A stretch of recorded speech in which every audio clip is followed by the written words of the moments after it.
Hello everybody and welcome back to my YouTube channel. काफ़ी दिनों बाद मैं ये लॉन्ग वीडियो बना रही हूँ। हालांकि मिनी व्लॉग्स तो मैं कोशिश करती हूँ कि रोज़ डालूँ, बट हाँ, कभी कभी वो मिस हो जाता है।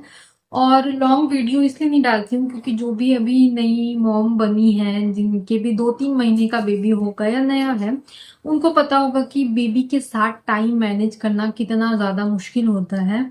आपको बहुत मुश्किल से टाइम मिलता है। और वीडियो स्टार्ट करने से पहले मैं आपको मिलाती हूँ जिनके वजह से मुझे बिल्कुल टाइम नहीं मिल पाता है उनसे। अरे, मेरे को नहीं देखना है, इधर देखो। So he is my baby boy, Veer पाठक।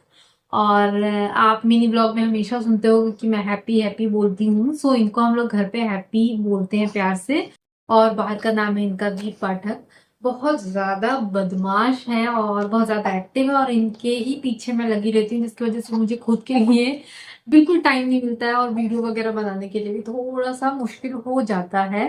तो अभी मैं इनको लिटा दूँ, फिर मैं वीडियो स्टार्ट करती हूँ, तब तक ये खेलेंगे। So let's start the video. आज के इस वीडियो में मैं आपसे बात करने वाली हूँ सी सेक्शन के बाद आपकी लाइफस्टाइल हेल्दी कैसे हो सकती है, और मैं अपनी लाइफस्टाइल को कैसे कोशिश करती हूँ कि हेल्दी रहे, क्योंकि मुझे मेरा ध्यान रखना पड़ेगा, तभी मैं अपने बेबी का ध्यान रख सकती हूँ। और जिनका भी सी सेक्शन हुआ है उनको पता है कि कितनी ज़्यादा प्रॉब्लम होती है। मुझे नॉर्मल डिलीवरी का बहुत ज़्यादा पता नहीं, क्योंकि मेरा नॉर्मल डिलीवरी हुआ नहीं, तो मैं उनको जज नहीं कर सकती हूँ। बट हाँ, सी सेक्शन के बाद चीज़ें थोड़ी सी प्रॉब्लमेटिक हो जाती है, और आपकी बॉडी वीक हो जाती है इन सारी चीज़ों की वजह से। मैं कोशिश करती हूँ कि एक लाइफस्टाइल काफ़ी ज़्यादा हेल्दी रखूँ, और मैं कोशिश करती हूँ कि मैं थोड़ी एक्टिव रहूँ, ताकि मैं इनका ज़्यादा से ज़्यादा ध्यान रख पाऊँ। सबसे पहले मैं सुबह उठती हूँ, और हमेशा मैं सुबह उठने के साथ सबसे पहले गर्म पानी के साथ अजवाइन लेती हूँ। मतलब मैं गर्म पानी में अजवाइन को डाल के उबाल देती हूँ, और मैं सबसे पहले एक गिलास वो पीती हूँ। और मैं कोशिश करती हूँ कि मैं पूरे दिन वो ही पीऊँ पानी, मतलब मैं अजवाइन पानी ही पीती हूँ। ये बॉटल आप देख रहे हो भरी हुई है, ये अजवाइन पानी ही है। मैं हम पानी मतलब अजवाइन पानी ही पीती हूँ, नॉर्मल पानी पीती ही नहीं हूँ मैं बिल्कुल।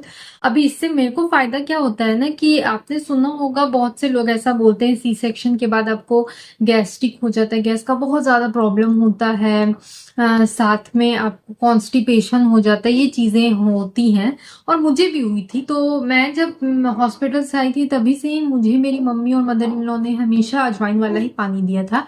तो मुझे शुरू में थोड़ी प्रॉब्लम हुई, बट बहुत ज्यादा प्रॉब्लम नहीं हुई जितना कि मैंने लोगों से सुना था कि सी सेक्शन के बाद ये प्रॉब्लम हो जाती है। हाँ, बीच में जब मैंने ये चीज़, अभी आपको पता होगा मेरे मिनी व्लॉग अगर आप देख रहे हो, तो कि जब मैंने घर शिफ्ट किया था, तो मैं करीब 1 वीक से ऊपर ही ये पानी मैंने पीना छोड़ दिया था। मुझे तब पता चला कि ये कितना ज़्यादा अच्छा है, क्योंकि उस टाइम पे मुझे कॉन्स्टिपेशन हो गया, और साथ में मुझे गैस का बहुत ज़्यादा इशू होता था, स्पेशली शाम को और सुबह को जब मैं सो के उठती थी, तब मुझे बहुत ज़्यादा ही प्रॉब्लम होता था। और इसके वजह से मुझे बैक पेन होता था। तो वो चीज़ से उस चीज़ को ठीक करने के लिए मैंने वापस ये स्टार्ट किया, मुझे वो प्रॉब्लम्स होती नहीं है। तो आप अजवाइन पानी बिल्कुल पूरे दिन ले सकते हो, बहुत ज़्यादा फायदा होता है आपको।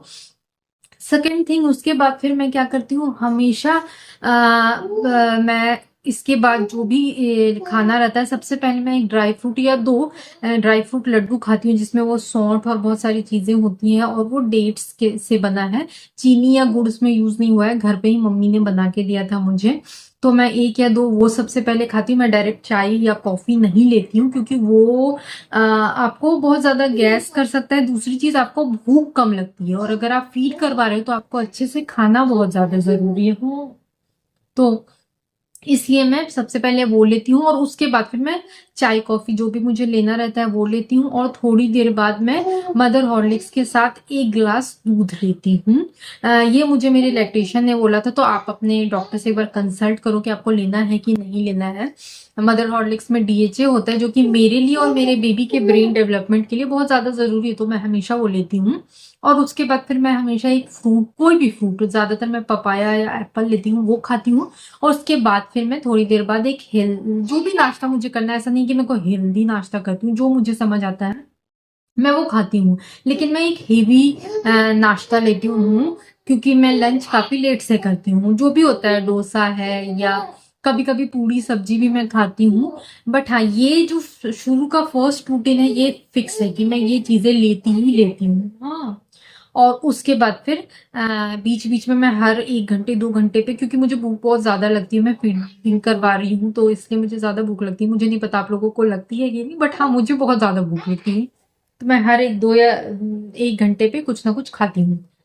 और फिर लंच में मैं बिल्कुल हल्का सा चावल दाल, डेफिनेटली मैं बिहारी हूँ तो चावल के बिना तो वो चलेगा नहीं, तो मैं चावल दाल और एक कोई भी सब्जी, हाँ मैं कोशिश करती हूँ कि ग्रीन वेजिटेबल मेरे डाइट में रहे, तो मैं वो लेती हूँ साथ में, और घी लेती हूँ, बहुत कम, बहुत ज्यादा नहीं, बट हाँ घी में लेती हूँ। और फिर शाम को फिर चाय वगैरह जो भी है उसके साथ कुछ भी स्नैक्स लेती हूँ, और या पोहा वगैरह ले लेती हूँ, और फिर रात को खाती हूँ मैं जो भी। हाँ, मैं कोशिश करती हूँ कि हेल्दी खाऊं, बट ऐसा कुछ कंपलसरी नहीं है। मैं कभी कभी बाहर का भी खा लेती हूँ, वीक में 1 2 बार तो मैं खा लेती हूँ बाहर का, बट ये जो मैंने फर्स्ट हाफ का आपको रूटीन बताया ये फिक्स होता है कि मैं ये चीज लेती ही लेती हूँ। हाँ, आप बाहर का खा सकते हो उस टाइम पे, मुझे बहुत ज्यादा प्रॉब्लम नहीं होती उसको खाने से, ना मुझे गैस होती है, क्योंकि मैं ये चीजें उनको खाने के लिए ये कम नहीं करती हूँ, वो साथ में लेती हूँ, बट हाँ ये चीजें मैं करती ही हूँ। सो ये मेरा लाइफस्टाइल है, हेल्दी रूटीन है। मैंने सुना है कि बहुत से लोगों का, हाँ साथ में जो मुझे डॉक्टर ने सप्लीमेंट्स बोले हैं, उन्होंने मुझे कैल्शियम की एक टैबलेट रोज खाने को बोला है, साथ में आयरन का एक टैबलेट, और एक डीएचए का टैबलेट जो है, जो कि मैंने प्रेगनेंसी के टाइम पे ये तीनों टैबलेट ली थी, और यही मैं अभी भी कंटिन्यू कर रही हूँ। सो मैं वो लेती हूँ। और इसको बहुत से मदर्स क्या करते हैं ना, मैंने मैंने अपने खुद आसपास ही लोगों को देखा है कि वो क्या करते हैं कि एक बार प्रेगनेंसी हो गई, डिलीवरी हो गई, तो वो बच्चे के साथ में ये चीजें भूल जाती हैं, और फिर बाद में वो बोलती हैं कि मेरे को बैक पेन का इशू है, मुझे गैस है, वो इसलिए है, या फिर आपको बॉडी पेन हो रहा है, या आपको आपको हड्डियों में दर्द हो रहा है, वो इसलिए क्योंकि आपने ये चीजें मिस की है। और बिल्कुल नहीं, अगर आपको डॉक्टर ने नहीं भी बोला है तो आप अपने गायनोकोलॉजिस्ट को के पास जाइए और उनको पूछिए कि मैं कौन से सप्लीमेंट्स लूं, अभी भी आपके पास टाइम, आप जो जाके पूछो। और इसके वजह से क्या होता है ना, आपको बैक पेन का इशू, तो मैं ये नहीं बोलूंगी कि मुझे होता ही नहीं, कम होता है मुझे, तो मैं ये सप्लीमेंट्स कंपलसरी, कभी कभी मिस हो जाता है, बट मैं ट्राई करती हूँ कि ये चीजें मैं लूं।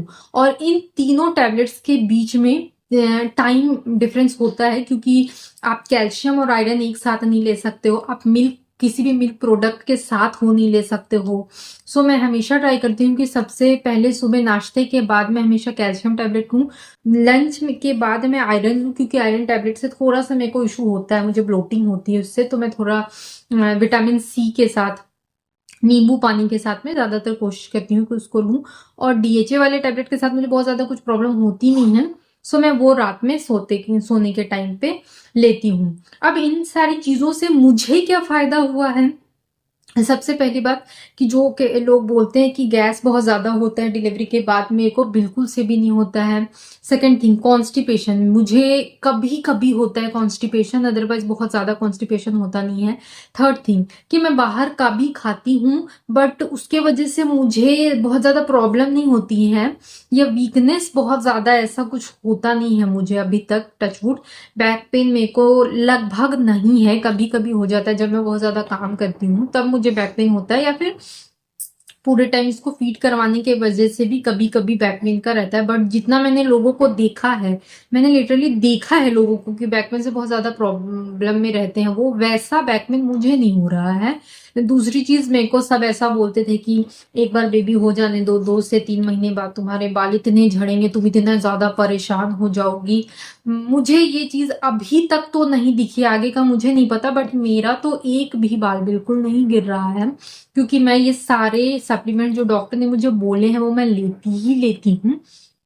और साथ में एक हेल्दी लाइफस्टाइल कोशिश करती हूँ कि मैं लूँ। मुझे बहुत ज्यादा आराम नहीं मिल पाता है, क्योंकि डेफिनेटली इनका ध्यान रखना पड़ता है, तो बहुत ज्यादा, और मेरे पास एक डॉग भी है तो उसका भी ध्यान रखना पड़ता है, तो बहुत ज्यादा मैं आराम कर नहीं पाती हूँ। बट हाँ, ये सारी चीजों को लेने की वजह से मुझे बहुत ज्यादा प्रॉब्लम नहीं होती है, मैं डेफिनेटली घूमने भी जा रही हूँ। एक और चीज इसमें, आप एक और चीज हमेशा ऐड करो कि जो भी वर्किंग वुमेन है, अभी बहुत से लोगों ने जॉब छोड़ दिया होगा अपने बेबी का ध्यान रखने के लिए, जैसे कि मैंने भी छोड़ा है। तो कभी कभी हम लोग बहुत ज्यादा फ्रस्ट्रेट हो जाते हैं, घर पे ही रहना है, हर वक्त उनका ध्यान रखना है इन सारी चीजों की वजह से। तो इस चीज का सॉल्यूशन मुझे मेरे हस्बैंड ने दिया, और वो हमेशा ऐसा कोशिश करते हैं। लगभग रोज एक मतलब शाम के टाइम पे ही मैं कोशिश करती हूँ कि मैं थोड़ी देर के लिए, बहुत ज्यादा नहीं, 20 मिनट के लिए कम से कम मैं बाहर जरूर जाती हूँ उनके साथ। या तो मैं वॉक पे चली जाती हूँ, या तो फिर मैं थोड़ा लॉन्ग ड्राइव पे जाती हूँ 20 से 25 मिनट, और इसको मैं अपने मदर इन लॉ के पास छोड़ के जाती हूँ, ताकि मैं थोड़ा सा बाहर निकलूं और मैं वो डिप्रेशन में ना जाऊं। बोलना बहुत इजी होता है, बट हाँ डेफिनेटली आप जब हर वक्त घर पे रहते हो, क्योंकि आपकी लाइफ बिल्कुल चेंज हो जाती है, तो आपको कभी कभी बहुत गुस्सा आता है, अचानक रोना आ जाता है, और कोई इस चीज को समझता नहीं है। तो आप ये टाइम खुद के लिए बिल्कुल निकालो, ये बहुत ज्यादा जरूरी है। आप खुद फील करोगे कि आप में चेंजेस आए हैं। सो ये था मेरा हेल्दी लाइफ स्टाइल। अगर आपको और भी कुछ जानना है मेरे बारे में या कुछ भी चीजें, तो प्लीज कमेंट बॉक्स में जरूर बताइएगा। मिलते हैं अपने नेक्स्ट वीडियो में, तब तक के लिए बाय।